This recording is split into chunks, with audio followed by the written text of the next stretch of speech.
Hola a todos y todas. Mi nombre es María Alejandra Andrade Vinuesa. Les saludo desde Ecuador y les mando también un saludo de TIRFAN, la organización a la que sirvo como líder global de alianzas teológicas y estratégicas. Quiero primero agradecer muchísimo a Mayra y también a Cris por el honor que me han dado de compartir con ustedes en este día sobre un tema que es tan significativo y que hace memoria de un gran referente para la teología latinoamericana como es Orlando Costas.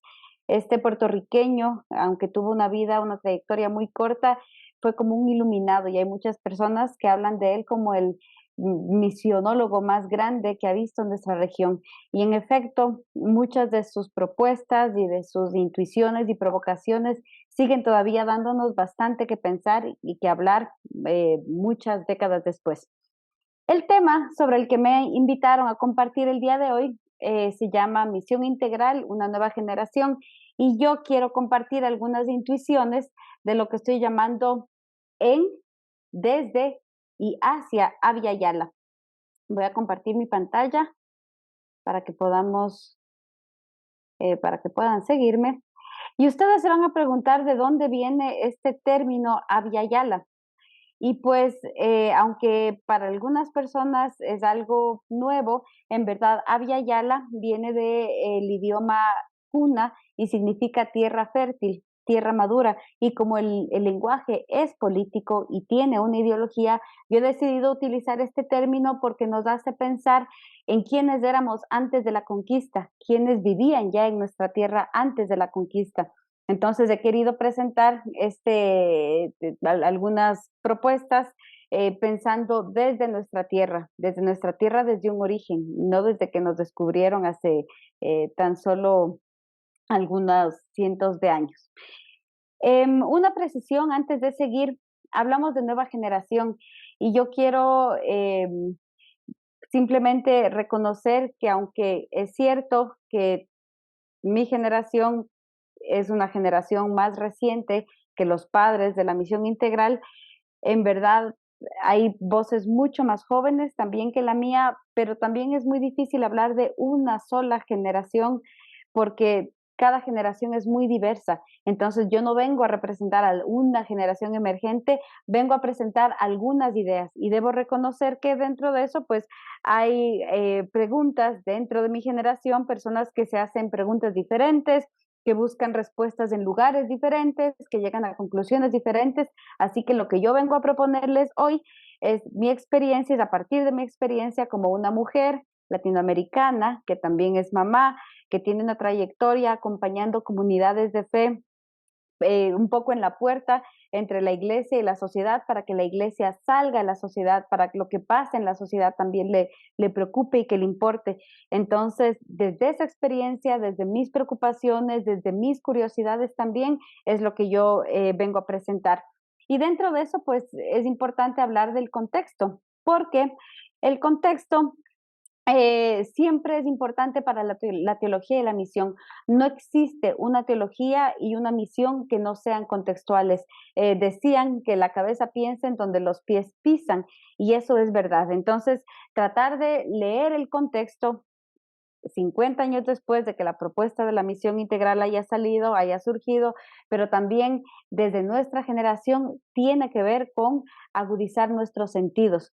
Y lo dijo también Jesús en los evangelios, en Lucas 12, discernir los signos de los tiempos. Y para mí este ejercicio tiene que ver con volver a reconocer nuestra vista, a reconocer y darle importancia a lo que escuchamos, qué es lo que olemos, qué es lo que saboreamos, qué es lo que estamos tocando. Entonces, repensar nuestra misión, tratar de poner, de volver a pensar en dónde estamos, tiene que ver con agudizar estos sentidos. ¿Qué es lo que estamos viendo?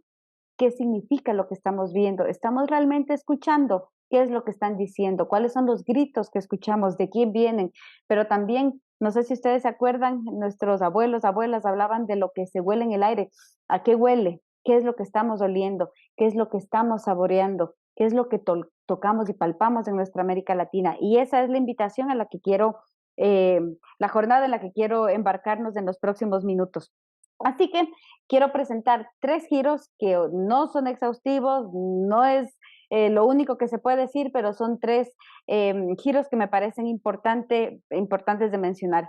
El primer giro tiene que ver con un giro de la pobreza a la justicia, porque tanto en la tradición católica como en la tradición evangélica se habló en algún momento entre los 60 y los 70 del pobre. El pobre se convirtió en un sujeto teológico, no solamente en un sujeto de misericordia, sino también en un paradigma de la misión y un paradigma de la revelación de Dios.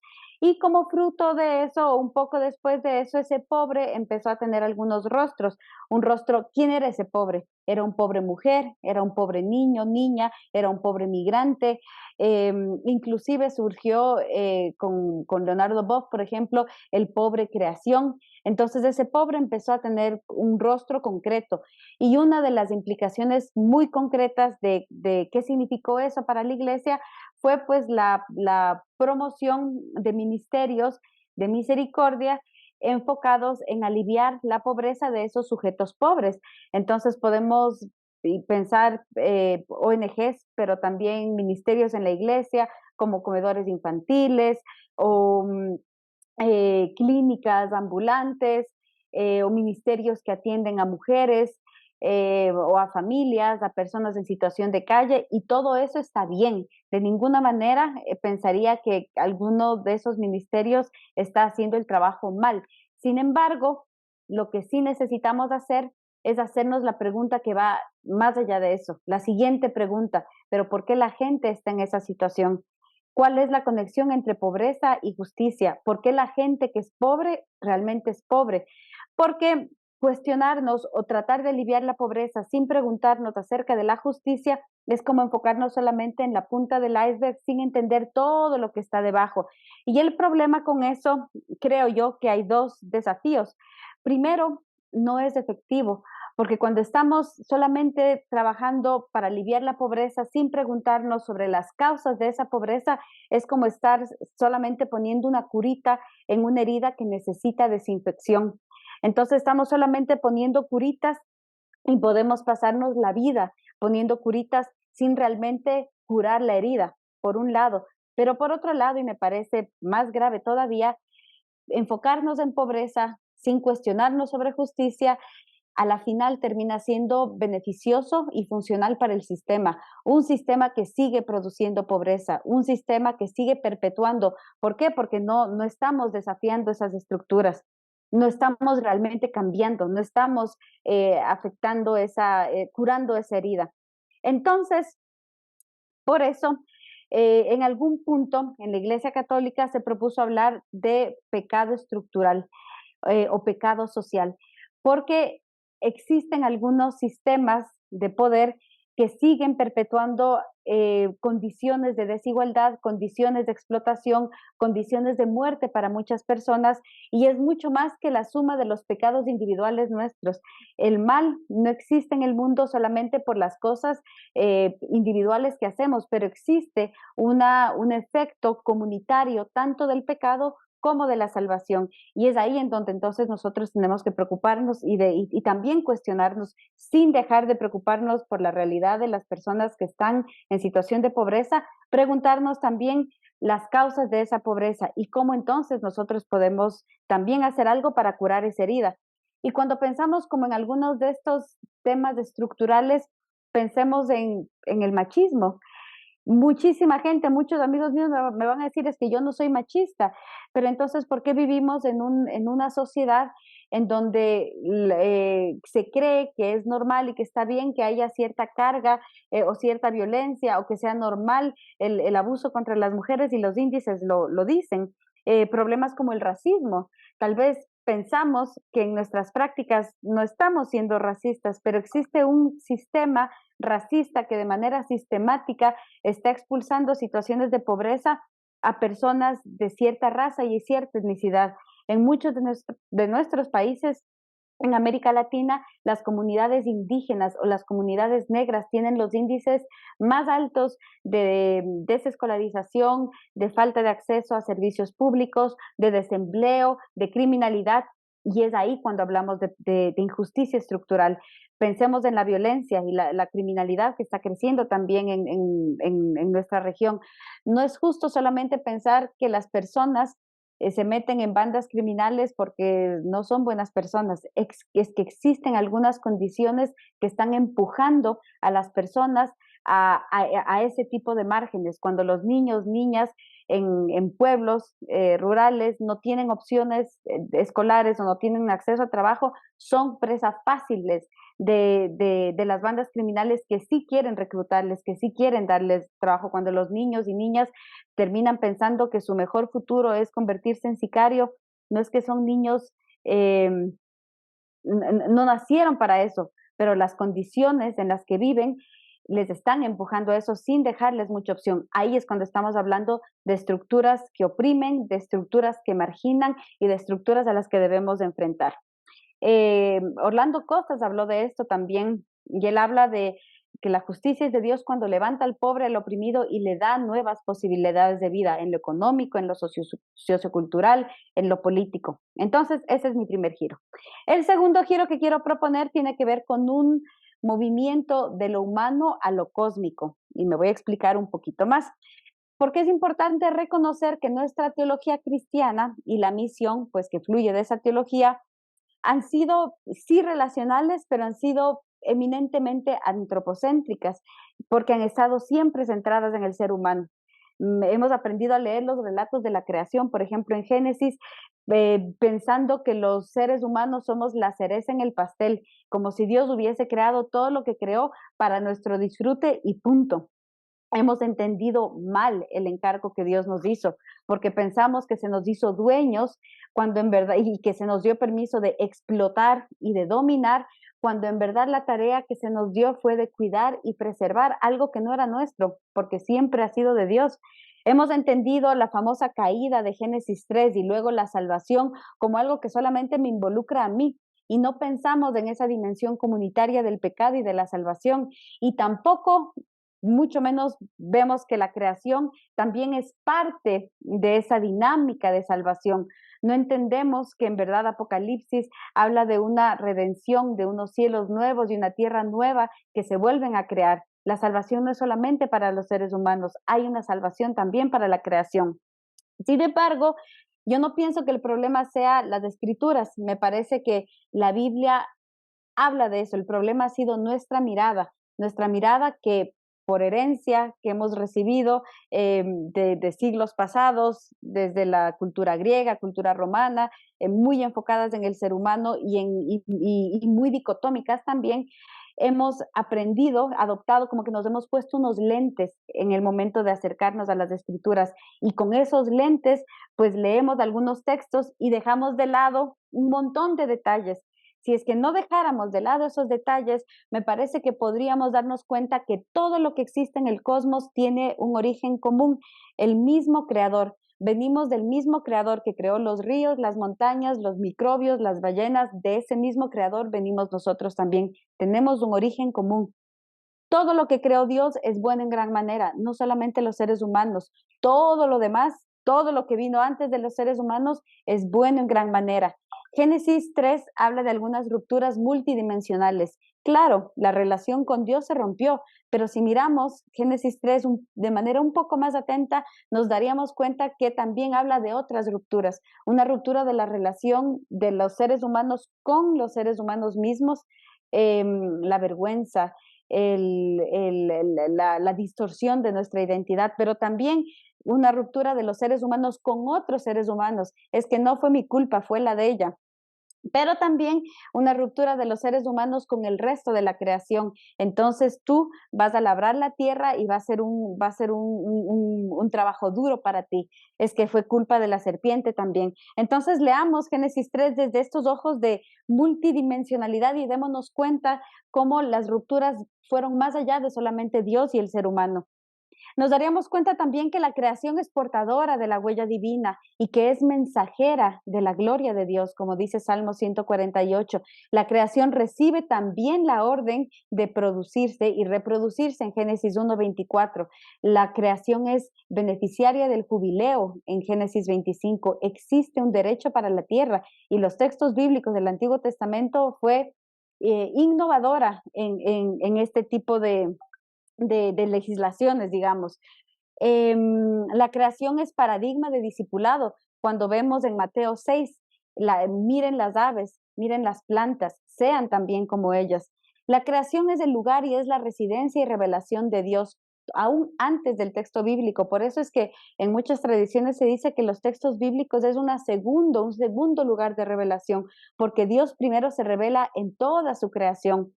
Y por eso es que algunos amigos, amigas mías me dicen, indígenas, me dicen es que ustedes, su iglesia es una iglesia pequeña, Dios habita en una iglesia pequeña, porque nuestra iglesia es grande, nuestra iglesia es la selva, nuestra iglesia es el bosque, porque ahí está Dios. La creación es la epifanía de Dios y tienen razón. Por tanto, de tapa a tapa, la creación ha sido central en los textos bíblicos, pero de alguna manera no lo hemos visto. Entonces, creo que tenemos una tarea de volver a los textos, de repensar nuestro lugar como seres humanos dentro del cosmos. Y creo que en esa tarea las sabidurías ancestrales tienen mucho también que aportarnos, porque muchas sabidurías ancestrales entienden al ser humano como parte de algo mucho más grande, como si fuéramos parte de un tejido de vida en donde todo se relaciona. Ese es el caso, por ejemplo, de la sabiduría andina quichua, en donde un elemento central es la relacionalidad del todo, es que nada puede existir fuera de esa relación, y esta relación incluye lo divino es parte de la creación, de todo este tejido, pero también los seres humanos, todo lo que existe en el cosmos, todos los seres que están vivos, todo lo que estaba en el pasado, en el presente, el futuro, todo se relaciona con algunos principios, el de interrelacionalidad, el de la interdependencia y la interconexión. Entonces me pregunto, ¿cómo sería nuestra teología? ¿Cómo se reflejaría nuestra misión? Pero también, ¿cómo sería nuestro discipulado si tuviese una conciencia de relacionalidad cósmica? ¿Cómo estaría el mundo, en verdad, si el cristianismo promoviera esta relacionalidad del todo, esta relacionalidad cósmica? Y yo me imagino que eso nos debería llevar, por ejemplo, a reconocer la huella divina en todo lo que existe, a reconocer que todo lo que tenemos aquí ha sido creado por Dios. Y de alguna manera eso nos debería llevar a resacralizar el mundo. Y creo que uno de los problemas que tiene que vivimos en la actualidad, una de las crisis es que hemos banalizado lo que Dios ha creado. Creo que necesitamos de manera urgente resacralizar el mundo, no porque el mundo es sagrado, pero porque viene de un Dios que sí es sagrado. Si es que tuviéramos esta conciencia cósmica, siento yo que podríamos reconocernos como parte de este gran tejido de vida que alberga y que conecta todo lo que existe. Entonces entenderíamos que si dañamos, como estamos interconectados, si dañamos una parte de este tejido, en verdad nos va a afectar. Y lo cuidaríamos no solamente porque nos va a afectar, sino porque nos entendemos como parte de ese tejido. Habría un sentido de cuidado mutuo y de corresponsabilidad. Si es que tuviéramos esta conciencia cósmica, creo que podríamos recuperar nuestro sentido de pequeñez, de fragilidad y de dependencia, que el ser humano ha querido luchar todo el tiempo, pero la verdad es que no somos autosuficientes, nos necesitamos unos a otros y Dios es el que está sustentando todo. Entonces creo que asumir una actitud y una espiritualidad de relacionalidad en un mundo que promueve tanto individualismo, independencia y este crecimiento ilimitado, el dominio de la naturaleza, podría realmente salvar al mundo. No estoy exagerando. Finalmente, quiero hablar de un último giro y con esto voy a ir un poquito más rápido porque habla de la narrativa única a la pluralidad de voces. Creo que la teología que hemos heredado del norte ha sido una teología que ha dejado algunas voces por fuera. Pienso en voces de mujeres, voces de personas jóvenes, voces de personas indígenas, de comunidades negras. Hay personas que no han sido parte de la conversación teológica y de la dinámica de la iglesia. Y lamentablemente en nuestra historia de la misión integral también heredamos de esas actitudes. Por eso es que no en vano hablamos de los padres de la iglesia. Y no es que no habían mujeres en ese tiempo, pero no tenían el mismo peso y no tenían el mismo lugar en la mesa. El problema que creo yo que hay cuando no todos tienen un espacio en la mesa es doble. Por uno, se deslegitima la experiencia divina de esas otras voces. Entonces, la experiencia de la divinidad de las personas indígenas no cuenta porque es que es satánica, es que eso es sincrética, es que las experiencias de las mujeres como mujeres dentro de la historia de la salvación, es que esa no se toma en cuenta porque las mujeres son emocionales y son pasionales, entonces la narrativa única cuenta es que hay una sola manera de vivir la fe, de expresar la fe, de experimentar a Dios. Entonces se deslegitima esas otras experiencias, la experiencia de los niños y las niñas, es que ellos no conocen, ellos todavía no saben. Entonces esa deslegitimación lastima. Pero el segundo problema es lo que pierde la iglesia. Cuando esas voces se callan, cuando esas voces no son tomadas en cuenta, realmente la iglesia pierde, porque perdemos la posibilidad de conocer esos otros rostros de Dios, que Dios siempre va a ser más de lo que nuestro cerebro puede procesar. Entonces, dejar esas voces afuera, esas experiencias por fuera, limita la experiencia de Dios que tiene la iglesia. Entonces, creo firmemente que en esta era necesitamos más pluralidad, necesitamos diversificar, necesitamos que las voces sean plurales, necesitamos dejarnos llevar por ese impulso de la ruaj, del espíritu que nos lleva a esas otras fronteras, que tal vez son fronteras que nos da miedo, por eso se necesita humildad para poder escuchar, se necesita coraje para ser confrontados también, se necesita dejar un poco esas actitudes paternalistas que a veces tenemos, porque eso es lo que pasa cuando estamos en la frontera. Las fronteras asustan. ¿Por qué? Porque salimos de la zona de confort, pero me parece que es un giro muy necesario pensando en estas nuevas generaciones.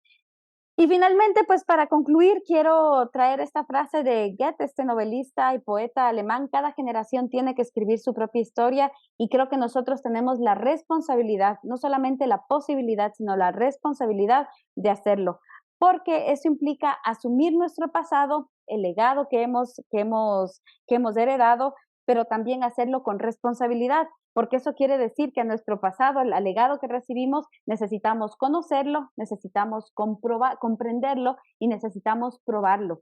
Y eso quiere decir que tenemos que darnos el chance de evaluarlo, de criticarlo, de superarlo en función a nuestros tiempos. Así que quiero terminar solamente volviendo a los sentidos, con lo que empecé: agudizar los sentidos. Hablamos de 5 sentidos que necesitamos agudizar: el, el, el, el, la vista, el oído, el olfato, el tacto, el gusto, pero yo quisiera agregar un sexto sentido que tiene que ver con el corazón. Hay un antropólogo ecuatoriano, Patricio Guerrero, que acuñó el término corazonar. Corazonar, que hace referencia a una manera de pensar con el corazón. Y yo pienso que nuestra teología necesita ser una teología que corazone, porque una teología que corazone es una teología que siente. E imagínense lo irónico, siendo la gente de América Latina, siendo persona tan sintiente, nosotros somos personas que vivimos con pasión, que vivimos a mil, que tenemos el fuego en la sangre. Somos personas que de todas maneras recibimos la teología que heredamos y dejamos la teología como un ejercicio que se piensa, no un ejercicio que se siente. A Dios se lo entiende, a Dios no se lo vive, no se lo experimenta, no se lo siente. Entonces necesitamos nosotros, uno de los aportes creo que es hacer una teología que pasa por la cabeza, que baja al corazón y que termina en las manos. Y por eso es importante el corazonar, porque si la teología no corazona, es una teología que no se involucra, es una teología que no transforma, es una teología que no traspasa, es una teología que no cambia. Entonces yo no veo otra manera en que la teología hoy pueda responder a los grandes desafíos que enfrentamos en nuestro continente, si no es una teología que corazona. Así que quiero cerrar animándonos a que la disrupción de este corazonar sea una semilla que genere transformación para nuestro continente. Muchas gracias y que Dios les bendiga.